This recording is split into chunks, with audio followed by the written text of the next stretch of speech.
First of all, thank you very much for this invitation. I'm very honored and proud to be here with my Cost Action 15105 colleagues. I'm a hospital pharmacist working in Belgrade and also representing the European Association of Hospital Pharmacists as a Director of Finance. I have nothing to disclose. So I will try to make this, today I will quickly go through the risk assessment concept and its application in terms of medicine shortages, specifically proactive prospective risk assessment and our experience in Action 15105 and its implications in healthcare settings. So basically, risk assessment is a mutual responsibility. And if we think about manufacturers, national competent authorities, healthcare professionals, whenever we do risk assessment, it will affect another stakeholder. So the main purpose of this slide is to understand that we are all interlinked. So within Cost Action 15105, we decided to perform a very complex research, and luckily it was completed before the pandemic, with great support from COST, European Association of Hospital Pharmacists, and Catholic University Leuven. So we managed to conduct a survey, interview, and healthcare failure mode and effect analysis.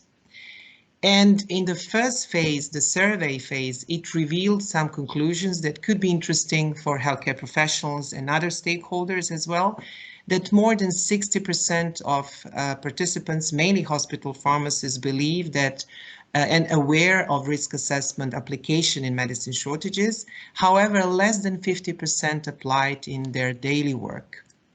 When it comes to the implications of risk assessment, as expected, basically less than 30% and less than 25% of healthcare professionals apply prospective and retrospective methods.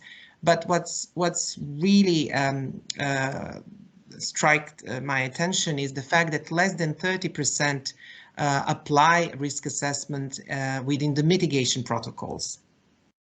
Maybe the most important aspect of practical application of risk assessment that less than 30% basically of the participants applied with other mitigation strategies, but hopefully less than 50% manage successfully a shortage with conducting risk assessment, and more than 80% of survey participants considers risk assessment as a useful mitigation tool. When we compare those survey participants who apply this risk assessment procedures in their everyday work with other strategies, obviously, and there is a statistically significant difference that they are performing more risk assessment in managing shortages. Also, as expected, usually risk assessment is conducted for the substitution of antibiotics, oncology medicines, immunoglobulins, and all these medicines that are usually affected by shortages. The risks detected and revealed through the detailed interview with our colleagues is usually those risks are related to medication errors, unforeseen adverse events, and problems with having healthcare professionals prioritizing patients when it comes to long medicine shortages. Then our hospital pharmacists and our colleagues managed to provide a deeper insight on what are the main barriers in conducting risk assessment in order to overcome a shortage. So still there is a huge problem with access to data.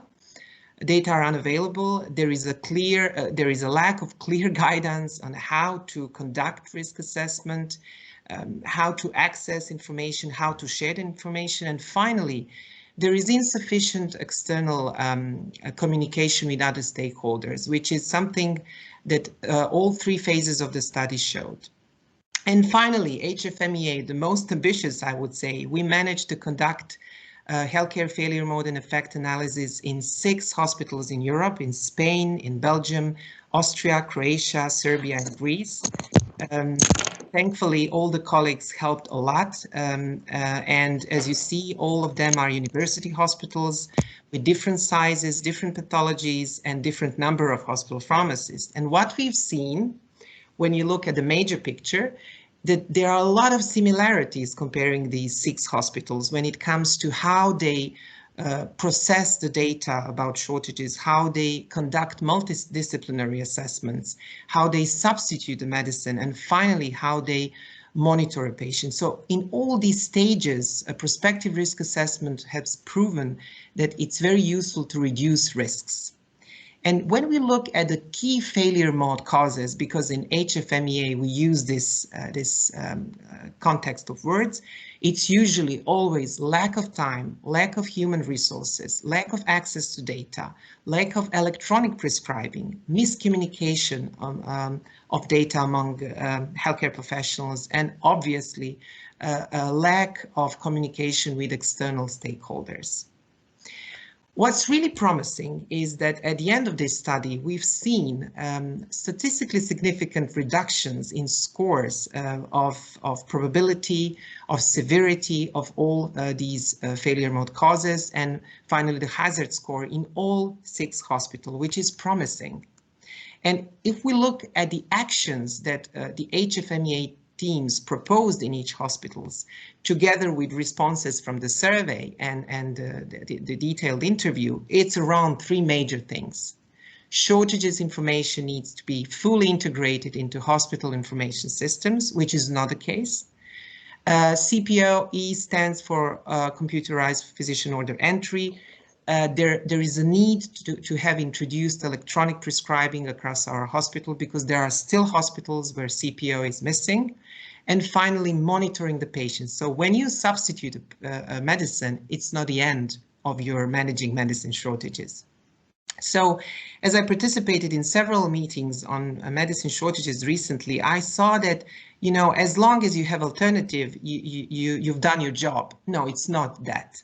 As long as you have alternatives, and then you have to assess risks for a patient, because when you conduct a substitution, it's questionable if your management of shortages is successful or not.